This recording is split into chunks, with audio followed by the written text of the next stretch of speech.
সরকারের তহবিলে পর্যাপ্ত টাকা নেই জানিয়েছেন মুক্তিযুদ্ধ বিষয়ক মন্ত্রী আহমেদ আজম খান।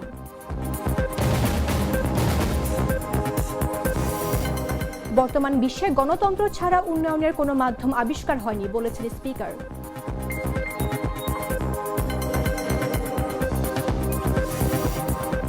জ্বালানি লোডিং লাইসেন্স পেল রূপপুর, ডিসেম্বরে বিদ্যুৎ সরবরাহ।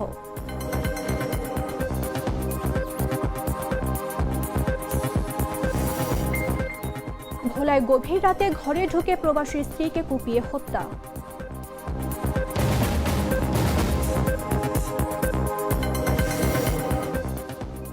এবং ফরিদপুরের সালথায় আধিপত্য বিস্তারকে কেন্দ্র করে সংঘর্ষ, ভাঙচুর, আহত 20।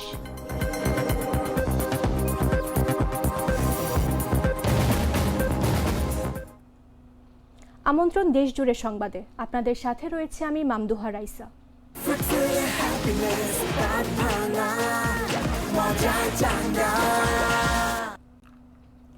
মুক্তিযুদ্ধ বিষয়ক মন্ত্রী আহমেদ আজম খান বলেছেন, বর্তমান সরকার একেবারে শূন্য হাতে শুরু করেছে।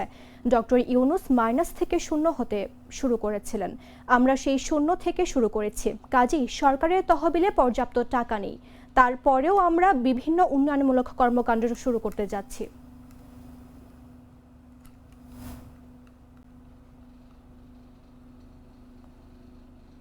তহবিলে পর্যাপ্ত টাকা নেই, তারপরেও আমরা কর্মকাণ্ড শুরু করে যাচ্ছি। আশা করি একটা পর্যায়ে এসে আমরা ভাতকুড়া থেকে নলুয়া পর্যন্ত 4 লেনের রাস্তা, আরেকটা চিন্তা আমরা করছি যে বাসাইল বাজারের যে ট্রাফিকটা হয়, যে জ্যামটা হয়, এখান থেকে আমরা একটা বাইপাস করবার চিন্তা করছি, যে বাইপাসটা করলে সখীপুর থেকে যারা আসবে এবং যারা যাবে তাদের অনেক সুবিধা হবে।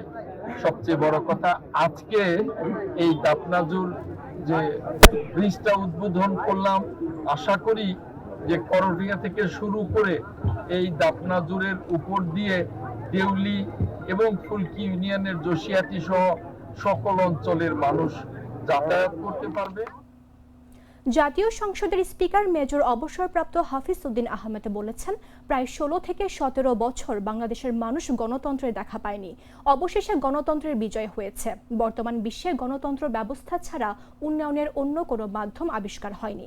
তিনি বলেন, বাংলাদেশের মানুষ সব অন্যায়, অত্যাচার, গুম খুন উপেক্ষা করে রাজপথে নেমে এসে গণতন্ত্রকে প্রতিষ্ঠিত করেছে। এটি আমাদের জন্য গৌরবের। শনিবার সকালে ভোলা সার্কিট হাউসে মতবিনিময় সভা শেষে সাংবাদিকদের তিনি এসব কথা বলেন। বর্তমান বিশ্বে গণতান্ত্রিক ব্যবস্থা ছাড়া উন্নয়নের অন্য কোনো মাধ্যম এখন পর্যন্ত আবিষ্কৃত হয়নি। আমরা অত্যন্ত ভাগ্যবান যে আমাদের দেশের জনগণ, তারা গণতন্ত্র মনা, রাজনীতি সচেতন, তারা কোনো স্বৈরশাসনকে মেনে নেয় না। অত্যাচার, নিপীড়ন, গুম খুম, নানাবিধ নির্যাতন উপেক্ষা করে বাংলাদেশের মানুষ রাজপথে নেমে এসে আবার গণতন্ত্রকে প্রতিষ্ঠিত করেছে। এটি আমাদের জন্য অত্যন্ত গৌরবের একটি বিষয়। সারা বিশ্বের দৃষ্টি কেড়ে নিয়েছে 2024-এর এই গণ আন্দোলনের ফলে সারা বিশ্বের দৃষ্টি বাংলাদেশের দিকে নিবদ্ধ হয়েছে। আমাদেরকে সাধারণত উন্নয়নশীল দেশ হিসাবে পরাশক্তি সমূহ একটু। পাবনার ঈশ্বরদীতে অবস্থিত রূপপুর পারমাণবিক বিদ্যুৎ কেন্দ্রের প্রথম ইউনিটে জ্বালানি উৎপাদনের লক্ষ্যে কমিশনিং লাইসেন্স প্রদান করেছে বাংলাদেশ পরমাণু শক্তি নিয়ন্ত্রণ কর্তৃপক্ষ। প্রয়োজনীয় সব পরীক্ষা নিরীক্ষা শেষে সংস্থাটি এই লাইসেন্স অনুমোদন দেন। সংশ্লিষ্ট সূত্র অনুযায়ী চলতি এপ্রিলের শেষ দিকে প্রথম ইউনিটে ইউরেনিয়াম জ্বালানি লোডিংয়ের উদ্বোধন হতে পারে। এছাড়া চলতি বছরের ডিসেম্বরের মধ্যে ধাপে ধাপে উৎপাদিত বিদ্যুৎ জাতীয় গ্রিডে যুক্ত করা সম্ভব হলে বলে জানিয়েছে nuclear power plant company Bangladesh লিমিটেডের ব্যবস্থাপনা পরিচালক ডক্টর জাহিদুল হাসান। লাইসেন্স প্রদানের বিষয়টি নিশ্চিত করেন প্রকল্প পরিচালক কবির হোসেন। তিনি বলেন, আমাদের দিক থেকে আর কোনো জটিলতা নেই, কমিশনিং লাইসেন্স প্রদান করা হয়েছে। এখন সরকার উদ্বোধনের তারিখ নির্ধারণ করবে, সে অনুযায়ী জ্বালানি লোডিং কার্যক্রম শুরু হবে।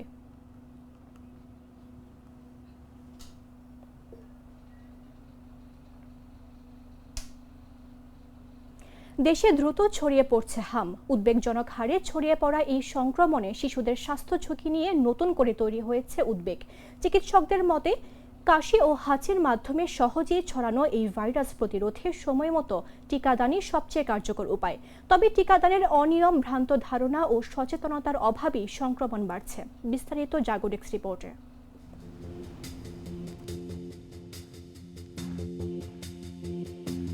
দেশে উদ্বেগজনক হারে বাড়ছে হাম। সাম্প্রতিক সময়ে বিভিন্ন অঞ্চলে সংক্রমণ দ্রুত ছড়িয়ে পড়ায় শিশুদের স্বাস্থ্য ঝুঁকি নতুন করে আলোচনায় এসেছে। বিশেষজ্ঞরা বলছেন এটি অত্যন্ত সংক্রামক ভাইরাসজনিত রোগ, যা কাশি, হাঁচির মাধ্যমে সহজেই ছড়ায়। একজন আক্রান্ত শিশু 15 থেকে 18 জন পর্যন্ত সুস্থ মানুষকে সংক্রমিত করতে পারে। সময়মতো চিকিৎসা না পেলে নিউমোনিয়া, ডায়রিয়া, কানের সংক্রমণ, এমনকি মস্তিষ্কে প্রদাহও হতে পারে। বিশেষজ্ঞ চিকিৎসক অধ্যাপক ডক্টর ABM আব্দুল্লাহ বলেন, হাম প্রতিরোধের সবচেয়ে কার্যকর উপায় হলো টিকা, কিন্তু টিকাদানে অনিয়ম, ভ্রান্ত ধারণা ও সচেতনতার অভাবেই সংক্রমণ বাড়ছে। হামের লক্ষণ সাধারণত 7 থেকে 14 দিনের মধ্যে দেখা দেয়। উচ্চ জ্বর, কাশি, নাক দিয়ে পানি পড়া, চোখ লাল হওয়া এবং মুখে কপ্লিক স্পট।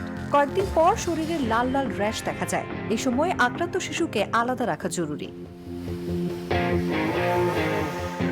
বিশেষজ্ঞ চিকিৎসক অধ্যাপক ডক্টর ABM আব্দুল্লাহর পরামর্শ অনুযায়ী পর্যাপ্ত বিশ্রাম, তরল খাবার, জ্বর নিয়ন্ত্রণে প্যারাসিটামল এবং ভিটামিন A ক্যাপসুল খাওয়া প্রয়োজন। জটিলতা দেখা দিলে দ্রুত হাসপাতালে নিতে হবে। বিশেষজ্ঞরা মনে করছেন 9 থেকে 15 মাস বয়সে 2 ডোজ টিকা নিশ্চিত করা গেলে প্রায় 97% সুরক্ষা সম্ভব। তাই টিকাদান জোরদার, পুষ্টি নিশ্চিতকরণ ও স্বাস্থ্যবিধি মেনে চলাই এখন সবচেয়ে বড় চ্যালেঞ্জ। নিউজ ডেস্ক, জাগো news.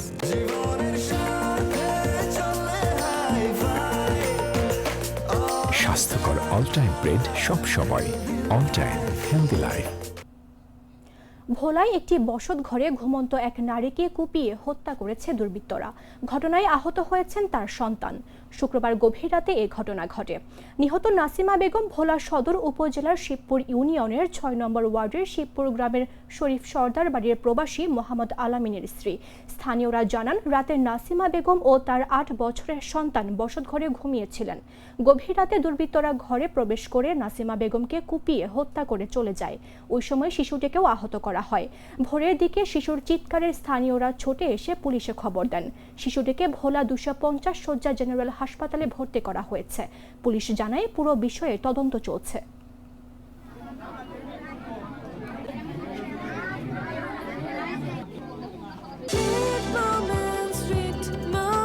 Treat chocolate, treat moment, sweet moment. ফরিদপুরের সালথায় পূর্ব শত্রুতা ও এলাকায় আধিপত্য বিস্তারকে কেন্দ্র করে দুই পক্ষের মধ্যে সংঘর্ষের ঘটনা ঘটেছে। এতে উভয় পক্ষের 20 জন আহত হয়েছেন। শুক্রবার দিনগত রাতে উপজেলার বালিয়া গট্টি এলাকায় এই সংঘর্ষের ঘটনা ঘটে। আহতদের বিভিন্ন হাসপাতালে ভর্তি করা হয়েছে। তবে প্রাথমিকভাবে আহতদের নাম পরিচয় জানা সম্ভব হয়নি। পুলিশ ও স্থানীয় সূত্র জানায়, উপজেলা বালিয়া গ্রামের বিএনপি সমর্থক জাহিদ মাতুব্বরের পক্ষের লোকজনের সঙ্গে একই এলাকার নুরু মাতুব্বরের সমর্থকদের দীর্ঘদিন ধরে বিরোধ চলছিল। এর জেরে শুক্রবার বিকেলে দাওয়াত খেয়ে ফেরার পথে জাহিদ মাতুব্বরের সমর্থক আরিফ মাতুব্বরকে ভ্যান থেকে নামিয়ে মারধর করে প্রতিপক্ষের লোকজন। এরপর তারা দেশীয় অস্ত্র নিয়ে জাহিদ মাতুব্বরের সমর্থকদের বাড়ি ঘরে হামলা চালায়। এতে পুরো এলাকা উত্তপ্ত হয়ে ওঠে। এক পর্যায়ে উভয় পক্ষ দেশীয় অস্ত্র নিয়ে সংঘর্ষে জড়িয়ে পড়ে।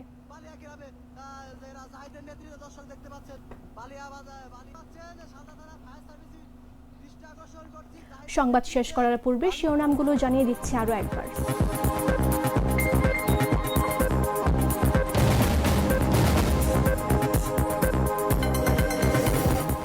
সরকারের তহবিলে পর্যাপ্ত টাকা নেই, জানিয়েছেন মুক্তিযুদ্ধ বিষয়ক মন্ত্রী আহমেদ আজম খান।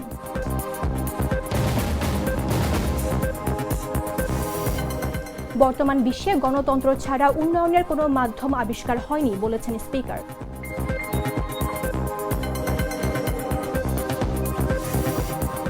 জ্বালানি লোডিং লাইসেন্স পেল রূপপুর, ডিসেম্বরে বিদ্যুৎ সরবরাহ।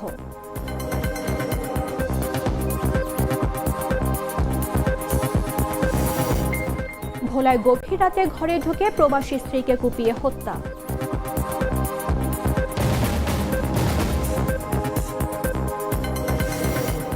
এবং ফরিদপুরের সালথায় আধিপত্য বিস্তারকে কেন্দ্র করে সংঘর্ষ ভাঙচুর, আহত 20।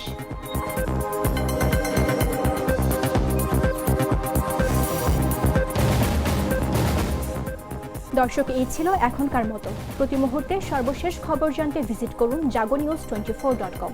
ফলো করুন আমাদের ভেরিফাইড ফেসবুক পেজ এবং সাবস্ক্রাইব করুন জাগো নিউজের ইউটিউব চ্যানেল। ধন্যবাদ সবাইকে।